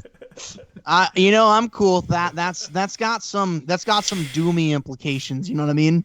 I'm gonna send a cease and desist to whoever came up with Gurschach and sue them for coming up with our name first, way back in the past. Yeah, that was our name. We have the trademark. We will sue you. You know this. Back in the 1680s. Wait. Fuck you. Wait, let me get this straight. You're gonna sue German history? Yes. Hey, look, Okay. I mean, this guy's brother brought it up before. Seth MacFarlane doesn't, not Seth MacFarlane, what the fuck? Seth Green. Seth Green doesn't get the credit he deserves because Seth Green single-handedly came up with all of the best cinema movies that we have ever seen. But then all those Hollywood scumbags got in their time machine, went back in time, and made the movies before Seth Green's Robot Chicken could actually come out with those ideas. Doesn't that suck? Yeah, honestly, I mean, isn't there a lot from German history that's worth suing over? Can't you agree to that? You know what? That is definitely not arguable. Oh my God. Like, it was at that moment that the alcohol hit his bottom intestine. It's one of those moments where we didn't think we could get off the rails this far. And Crib, you're the reason I'm going to law school. Damn it. And speaking nobody of, gets shit you. And speaking of going off the rails, if I don't ask these questions by Jordan Harrison, she's probably going to shoot somebody. So Jordan probably me. Jordan Harrison has like 17 questions, so I'm going to give her 2. She asks, okay, blah, blah, blah, blah. Okay, so what is your favorite place to perform at? I'm pretty partial to the Gilman, actually. I would say Red Hat. Oh, I love I'd probably have to lean towards the Red Hat as well, because yes, it's playing a show there, but to me, it feels like every show we perform there is like, it doesn't feel like a show. It's just all your buddies getting together on like a Friday or Saturday night and just having one hell of a party, and everybody gets trashed. Where like, everybody knows your name. No, I'm just gonna straight up say like Atula and Rady. You guys are kings and queens, and honestly, the simple fact of the matter that your bar is still open is a single reason I am still drinking. Hey man, if the bar was not open, you wouldn't be drinking. Yes, that's exactly what I'm saying. I have had so many absinthe shots from Atula. That's Dude. like his secret weapon. Oh my God, it's so smooth too. It's so good. She also asks, who inspired you guys to be a band, or who are your inspirations as musicians? So mine would probably be Buckethead, of course. I would have definitely, like, next time we do this, do a Buckethead speed round for like the beginning part, and I'll answer that like a pro. Okay. I'd have to say probably my top 3 like guitarist inspirations. Probably Joe Satriani, John Petrucci, and Zach Wilde. Nice. Oh, even Petrucci, bro. Hell yeah. I like how you said those 3 guitarists in the order of least hair to most hair. Yeah, you know, honestly, I just say that in general, I mean, like, there's probably a bunch that I could say personally, but I mean, like with lately, I mean, outside of course Devin Townsend, who you referenced, I would probably say, honestly, I would probably just in general say like the scene around me. I mean, because honestly, growing up in Brentwood, there were some big bands that were doing their things. Like I grew up with bands like RE36 and Hysteria just doing their thing and being what they were and being unapologetic about it. I mean, that's one thing. I lived with Aaron Johnson, so I lived that RE36 life. Yeah, honestly, I'm living that RE36 life right now. That I'm like, well, are you? No, like, dude, the scene around us was so strong, and it is still strong, and I'm hoping it's going to come back even stronger once this pandemic just kind of skedaddles and goes away. I think there's no other option. I feel like, relatively speaking, for what we're all doing right now, the moment it comes back, it will be strong, because we'll have been off the cuffs for so long that the first show that happens is going to practically destroy the whole city. Yeah, I mean, in that regard too, I feel like what you do during this whole quarantine really is who you become. To be honest, I mean, like, I'm over here, you know, I'm still pretty fat. I'm not gonna lie, but I am down 20 pounds. Wow. Along. Good for you, Scotty. That still makes me like obese technically, but the fact of the matter is, it's like that thing. It's the whole skills. Like, people who have been trying to make it happen are going to make it happen, is what my opinion is. And That's the way I'd put it. All these bands are going to be back, and I'm going to be back too, for fucking blood. And speaking, kind of the thing about that is like I was gonna say, pretty much because of the quarantine, like we decided we weren't going to just do nothing this whole entire time and wait for shows to come back. So we have a lot of recording that we're sitting on, but basically what he was saying with what you guys do like during the quarantine sort of will become who you are. Like you guys in particular, the Boss in the Box, like you are killing it right now. This is like the most fun interview I've ever had, and I've had like a whole bunch of interviews this whole entire time, and it's like, why can't they all be like this, man? Like I don't get to even drink in some of these. Well, because we don't do interviews. In all reality, the way this show started is the way this show continues. Me and Brandon would call each other at least once a week to talk about wrestling, horror movies, and music, and drink and smoke and hang out while we did it. Well, he came up with this cool video format, and we just decided to start having guests. So this is more just like we're hanging out on Friday night. Well, hey, speaking of wrestling, who am I?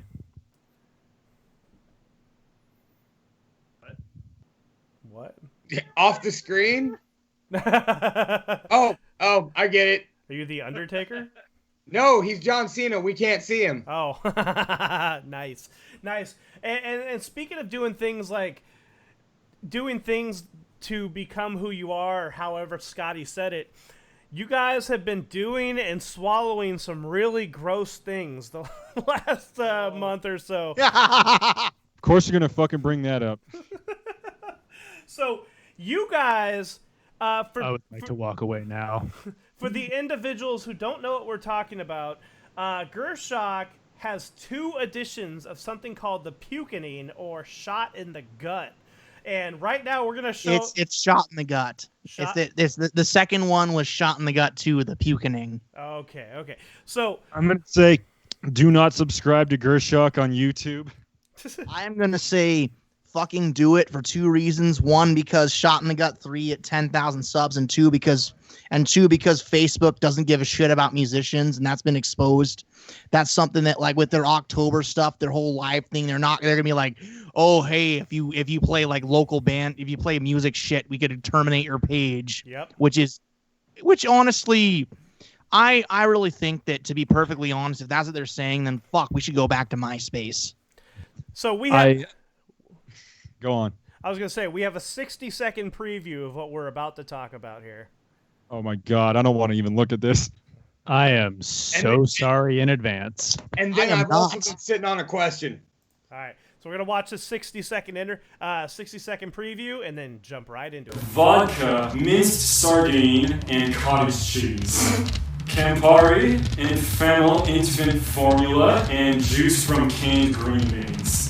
1.5 ounces of vodka, 1 tablespoon of horseradish, 1 tablespoon of nutmeg, Jack Daniels, Pepto-Bismol, and 1 tablespoon of cold mushroom soup. Spicy mayonnaise, the rotten shark known as Hot Carl, and, I'm pronouncing this right, Gurdy Black Label Geza. That sounds about right. Screwball peanut butter whiskey, surströmming, and wasabi. We got head cheese, gin, and Carolina Reaper gumballs. Jägermeister, cottage cheese, juice from a can of surströmming, 1 tablespoon of last dab sauce, 4 horseman liqueur, and surströmming. Oh, sweet. Okay, so that was the quick 60-second interview preview of Shot in the Gut. This is the 60-second interview. We're done here. Have a good day. Like, you know, there was a lot of gross ingredients in the things that you were told to concoct for this. Oh man! But for some reason, for me, it was the baby formula. I'm gonna summon Scotty right now. Come, Scotty. Dude, the baby formula and the mushroom soup got me. Just out of all the gross shit that was put into those drinks, man, mushroom soup and baby formula. What? This was a game that we came up with, or I honestly think Scotty and I both came up with a combination of this game. For me, it started with this game that was on Newgrounds. So, like, for all of you who were on the internet back in, like, the early 2000s. Taking it back. Like, there was this game called Drunken Masters, which was basically where you're a bartender and you make all these, like, shots for people. And it was... I remember that game. You played that game? I remember Dude, that game. my favorite part of the Drunken Masters game was just ignoring everything that the people were ordering and just giving them garbage. I loved just putting all the worst shit together and just giving them garbage because their facial expressions would match how disgusting the shot was that you gave them. So I would just make shots that was like one of everything. I remember, I guess, Scotty introduced me to the game of King's Cup, and just as one of the random 10s that I drew, it was, I just came up with the idea of, all right, you come up with the most disgusting shot you can in 3 ingredients. And this was all theoretical. We didn't actually drink it, but it used to be fun, you know? Like, before this whole shot in the gut, the puking, it used to be just fun and games, man. Now it just got so personal, and, like, you guys actually hate us or something. I still find it fun. I don't know what they're talking about. Yeah, clearly, because he's the one that still wants the 10,000 subs. Oh, dude. So... I will be leaving the band at 9,999 subs and rejoining at 10,001. No, you will not, motherfucker. I know where you live. What was there any? Was there? If I must suffer, you will too, Slayland. Was there any part of Shot in the Gut that once you received all the ingredients and you decided on them, you all just sat down and said, "There's no way I'm drinking that"? Yeah, there was a few disqualifiers, like anybody who suggested Ipecac. First of all, you're a dick. Second of all, you cannot get Ipecac unless you have a prescription for it. Or if you don't need a prescription for it, it comes with several warning labels. Do not ingest this for fun. It's like not a recreational thing. Alongside of that, unfortunately, Everclear is not really a thing in California anymore, from my experience. That's the other thing is, like, you know, we had to be able to get it, and we had to be able to get it easily. And I mean, frankly, I one of my life's goals is to buy a house in Utah and smuggle fucking California whiskey up there. And I mean, Brandon, you know full well how lucrative that is. When we were over there with Janetta, and like she's like, "Oh, I want to taste California Jack." Or the story that we told about Dan, where Dan's running around Utah going, I'm so drunk, and he had real quick, I got a question for you, Brandon. Oh, go ahead. I want to know if you could help me find the way back to Pittsburgh, California. He wasn't even there. That's how good of a meme that is. But honestly, I'm over here like Brandon. Hey, I'm from California.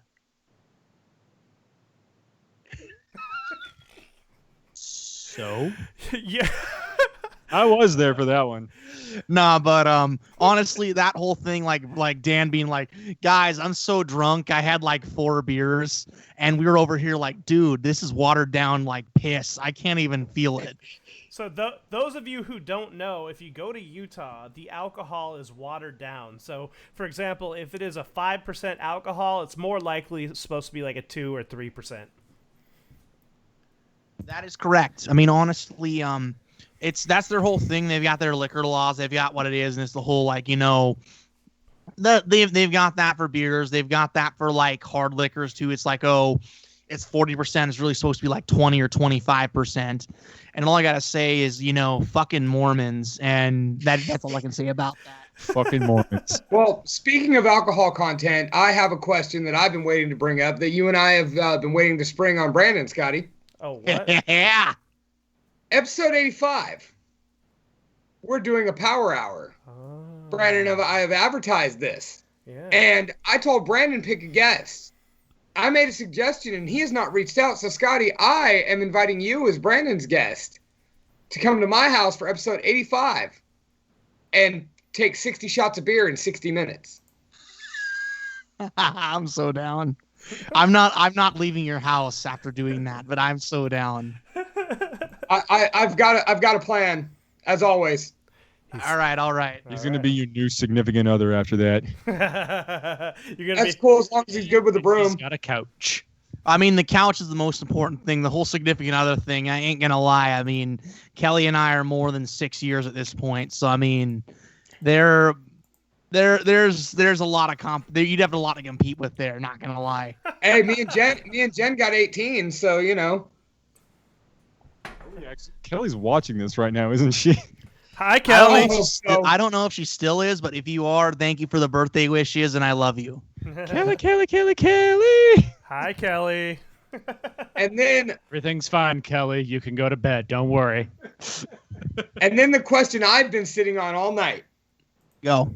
So, my introduction to Gershock was Devastated Fest 2. I was in Brutal Innocence at the time. I was setting up on the main stage while you guys did your set. First thing you guys did was do the extra long version of Tool's The Pot. Extra long, was it? Extra long. It was like 8.5 minutes, and you only had 25. But I'm not going to pester you about that, because I'll bust your balls off air after that. But then you guys went and played the song we introed with, Undead Empire. Which, at the time, we're like, what the fuck are they saying? Like, huh?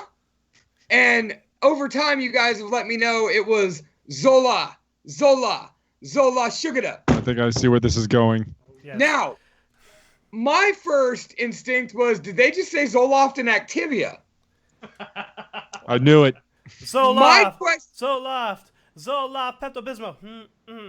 Now, my question to you guys... I gotta tell you guys, like Justin from DTP, as you guys beat, Zelda Sugar. because it was over here like he was over here like Zelda Sugar Tits.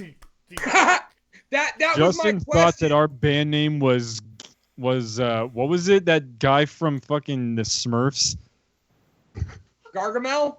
No. He thought our band name was Gargamel. Well... So if you take going back to earlier in the interview, the story of my name being misspelled, take that for the Gurschach, but like multiply it by 10. We have seen some weird spellings, weird pronunciations, and all kinds of weird shit. I like how you will consistently refer to us as the Gurschach. Yeah, the Gurschach. Gurschach. The Gurschach. I didn't Well, take... My question was officially, and I think you answered it, was what have been some of the most ridiculous things you've thought that people have thought you said when you said Zola Shugada? Well, I was expecting you were to ask us what that meant. We're all curious, and I figured out where you derived it from by accident. Oh? Yeah, you did. Because You got some good taste in movies. I'm a huge Indiana Jones, and Temple of Doom is my movie in that trilogy. And I'm sitting there watching it, and that part comes up in the Kali in the Thuggy cult, and they start chanting that, and I'm like, hold the fuck up, and I bust out my Spotify real quick, and I throw on Empire. I'm just like, over here like Kali Mall. He just busts out the Shazam, and then it gives him Undead Empire. Yeah, it's funny you mentioned that. It's like now when you hear that in Indiana Jones, you don't think Indiana Jones, do you? No. Yes. I might even pause it and listen to the song real quick and then go back to the movie. Fuck you. So Leyland is becoming a lawyer so that he can find out the perfect argument for when we get sued by Disney. I am going to be the only reason we don't go to jail or go to jail. No pressure. I am probably going to be the reason we go to jail. Let's be real here. I mean, you got to have the Chewbacca defense. I mean, like that's the real thing here. You won't lose. I rest my case. If Chewbacca is a Wookiee and lives on Endor with the Ewok, that does not make sense. If Chewbacca does not make sense, you must acquit. I'm with it. Yeah. That makes sense. I have to admit, I've been a fan, I've been a friend. I had no idea what the hell that meant or where it came from. So good job, Lunchbox. Thanks. Happy accident, just like everything else. Dude, so, so what is next for Gurschach? What are you guys working on right now? We're pretty much like we have a single coming out in December, and we really can't say a whole lot of that about that because of an NDA that we signed and stuff. It sucks, but I know who you're working with. You do. Actually, do you? I'm not sure. Like I said, we signed an NDA. It could be the person you think we're working with. But what? According to Gurschach's legal team, we can neither confirm nor deny the people we are working with. That is all. I'd like to plead the fifth. All I can say is, and X, you know the words to this, and Brandon, you know the words to this too. His name is Brian Altman. His name is Brian Altman. His name is Brian Altman.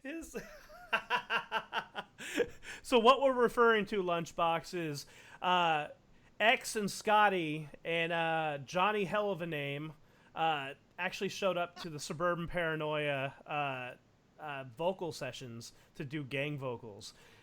And as we were kind of warming up or whatever, that kind of came up as we were talking about Fight Club. His name is Brian Altman. We're talking about no such thing. I don't know what you're talking about. Yeah, I don't. I ain't talking about it. Okay. Rule number 1. And 2. All I know is that the Kill a Kill girl who references it looks an awful lot like Jotaro from JoJo's Bizarre Adventure. I will never unsee that, you fucking asshole. Because it's almost like it was a fucking JoJo reference in the fucking show. Come on. Oh my god. Did that come after JoJo? Well, yeah, of course it did. But the anime though? I mean, that's a good question, but still, that was iconic. You have to understand that. And I mean, like I'm over here, like X Leyland and I are all like kind of a little weeby, not gonna lie. We almost went the whole interview without being fucking weebs. I was gonna say, you guys made it longer than I expected. Stop that right now, because I'm gonna over here like, yo X, I love you, and I'm gonna let you finish. But JoJo's Bizarre Adventure is the best anime of all time. So I think we got Scotty's pick for favorite anime. Hey, X, what is your favorite anime? Attack on Titan. Okay. It is the best anime. It is not just my favorite. It is objectively the best anime. What about you? He is wrong. It's a good one. He has an opinion. What about you, Leyland? This is a tough one for me for my best anime. I mean, we all know it's High School DD with you. I mean, it's straight up like High School DxD is like definitely top 3. 100%. That one is so good. I just started watching that one. What the fuck? I just kind of figured that was assumed, buddy. Don't play along with that one. Oh my god. What was the question? Well, I think you pretty much just answered it. But Jillian Karan in the chat, she asks, Jillian, how's it going? Oh, hey, I know that person. I listen to my friends. I'm sorry, you know us. Oh, hey, we gotta pick up the kids from soccer. Oh my god. She didn't even say that. Awesome. Oh no, we gotta unload the groceries. Sorry, what's your question, Jillian? she asks, when do I get to see my boys back on stage in Sacramento again? That is really the question, isn't it? We want to be able to see you guys in Sacramento too. Don't think we forgot about you. Like, just look at how we just reacted to, I mean, maybe he forgot who Wisconsin and Jillian was for a second, but we all know who Jillian is. We know our Sacramento peeps. Yes. As soon as this is all over, Sacramento, you're fucking going down. Yeah. Hell yeah. So basically, to add on to that, I mean, as soon as there's the governor okay and the CDC okay to start holding live shows again, you know damn well we're gonna be back 100%. I can't confirm or deny this, but I mean, if there's ever, like live shows that are like on the down low, kind of at somebody's house in Sacramento, I ain't gonna say shit. I ain't a bitch. I'm just saying, if there's someone going on throwing some shit that's like, oh hey, I'm gonna put this thing out in Sacramento, you all can play at my house, and it is what it is. I ain't gonna say shit, but we'll probably be there. Hey, loud cameraman, give me back the mic. So I'm going to say this right now to coronavirus. Coronavirus out there, did you beat Gurschach? You're damn right you did. Did you beat Gurschach forever? You're damn right you did not. Oh, fuck no, you did not. Gurschach's cut the promo on To the COVID-19. FBI Straight up watching. promo. And on this, we are not planning on playing a live performance with people who are not within 6 feet of each other. I feel like I have to give kind of like some kind of a disclaimer for this shit. Right. Also right. also to the FBI agents watching, I'm sorry for the shit that you looked at when you looked in my history. I'm sorry. Now, alternatively, we can't do any live shows, but are we gonna see any Facebook Live performances or Twitch performances from Gurschach anytime soon? I mean, the main thing I'd say is, and then this is going to go back to what I talked about earlier. I know that October 1st, and I mean, honestly, I want everyone in this chat to like fucking nail 96 theses on why Zuckerberg's doing the wrong thing on his door. But honestly, with where I stand with that, I mean, at this point, it sounds like YouTube and Twitch streaming is going to be the way, because it sounds like Facebook and Instagram, they're kind of going to be reeling back on that, because they're over here like, oh, well, we can't make money off this shit, so no, you can't do it. And I mean, that is what it is, to be honest. Okay, I'm going to fix that real quick, but the fact of the matter is that we have a couple leads we're chasing into that kind of thing, and alongside of that, I've been low key hitting up Red Hat about doing something at that venue. Yeah, and they're not down. We just have to work out. I mean, the fact of the matter is that they got to figure out the whole logistics of all that, and that's the main thing. It's all gonna be at the governor's discretion for that, obviously, but all I can say is, Mark Zuckerberg, we all know you're a fucking reptilian. We saw that summer photo. We saw you with that sunscreen all over your goddamn face.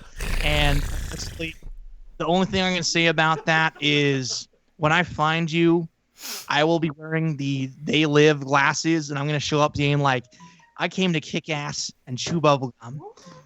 And I'm all out of fucking bubblegum, motherfucker. Hell yeah, man. Into a wrestling call-out thing right now. Everybody in chat, type the fucking middle finger emoji to Mark Zuckerberg. Yeah, fuck that motherfucker. I have to admit, Facebook is not the way, man.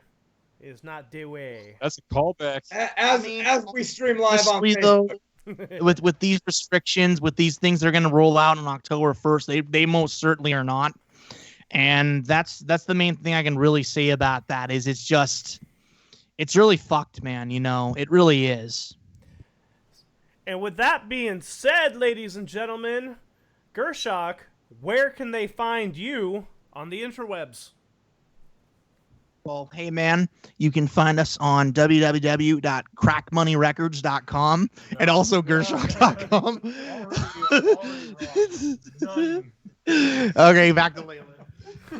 So you find us on X, Crack Mine, anything I'm missing. Oh my God, we've got Bandcamp, we got Spotify. You can't even do it right either. All right. I'm so sorry. I believe it is www.Gurschach.crackman. All right. So, to be serious, we got our website. It's www.Gurschach.com. We got our YouTube. Go fucking subscribe, no matter what these assholes say. Please subscribe to our OnlyFans.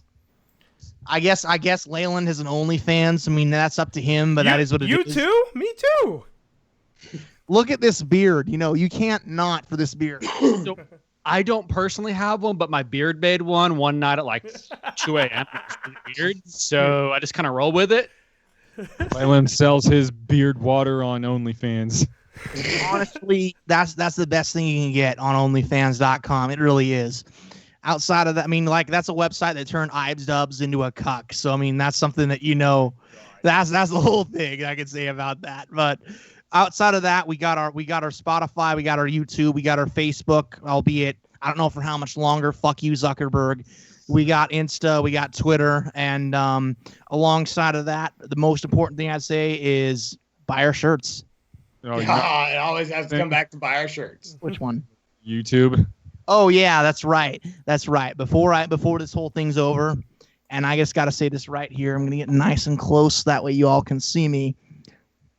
Shot in the gut 3 at 10,000 subs, motherfucker. Get on that. Fucking subscribe. Fucking do it. You know what to do. Yeah. No. I don't want to do Shot in the Gut 3. That's why he keeps saying don't subscribe. I'm going to put my little ends note here as well. Metallica, Lars, James, Kirk, and especially you two, Rob, you sexy beast. If you are watching this right now, call me. All right, ladies and gentlemen, that has been Gurschach, and this has been episode 82 of Talking Shop with the Boss and the Box. Make sure you go and subscribe, follow, friend, pay money, whatever, Gurschach on all social media platforms. But most importantly, go check him out on www.gurschach.com. And go check out Saint Anger on YouTube, Shot in the Gut 2 on YouTube, and Leyland's Beard on OnlyFans. So with that being said... Also share the hashtag, it should have been Lars. It should have been Lars. What the fuck? Oh. Oh my God. Well, there goes ever getting him on the show. All right, so ladies and gentlemen, Lunchbox, where can they find you today?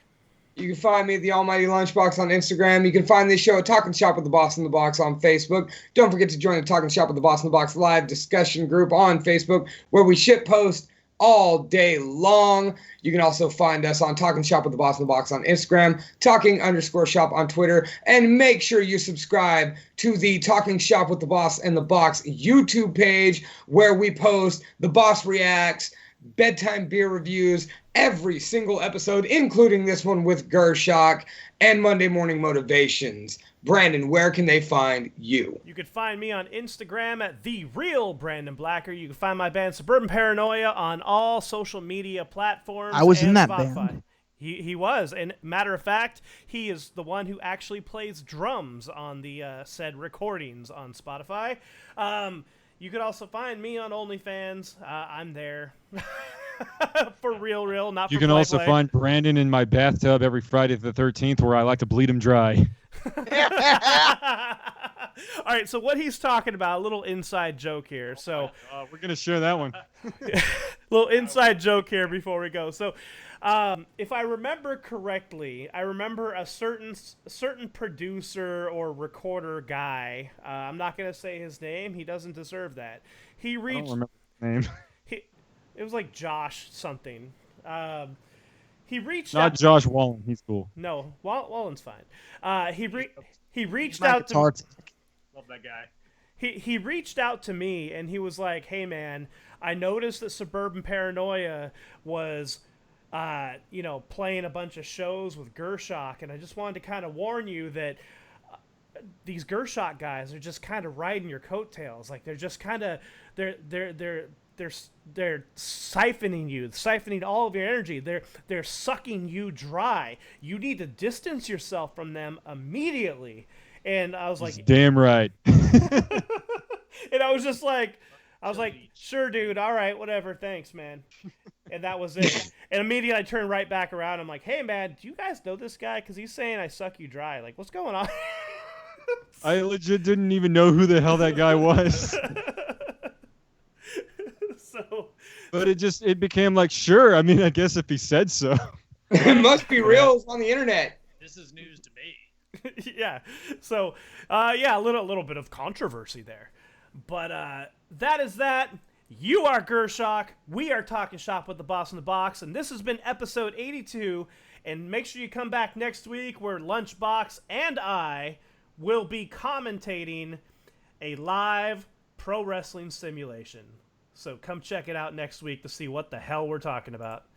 That's right. Yo, real quickly, let me get one last thing in. Mm-hmm. So, for those of you who don't know, the Restart Act in Congress is a bill meant to pass to support local music venues, because honestly, they're gonna be the things that like get us going. So I'm just gonna say it right here, right now. Honestly, if your congressman doesn't support that act, vote them the fuck out, because they don't know what the fuck they're talking about. We're all musicians here. We need to be voting on that. Yes. So that And fucking vote, for the love of God. Any last words, Lunchbox? No. All right. With that being said, I got a last word. oh, Titty sprinkles. Yeah! Happy birthday, Scotty. This has been episode 82, and we will see you guys later. You just asked for Tree Fitty? I ain't giving you no Tree Fitty, you goddamn Loch Ness monster! And we are off. Oh, that was so good. Oh, hang on. Gotta pee. The man's gotta pee, man. Oh, dear. I'll be right back myself. We realized doing this podcast, man, that we've made it a point to just drink a lot when we do this, whether it's water, beer, or whatever. So this is why we have music videos play in the middle of it, because we're like, fuck, we need to get up and fucking pee. Yeah, that's a good idea, actually. It's like, do all the bands that you interview have music videos? Pretty much. I mean, if they're not full-fledged, then we'll just play music, but we prefer real music videos. By the way, are we off the air now? Yeah. All right, I can drink this now. Why couldn't you drink it on air? Because that's pussy water. Oh, okay. Hey, man, I was drinking White Claws last week. I drink this because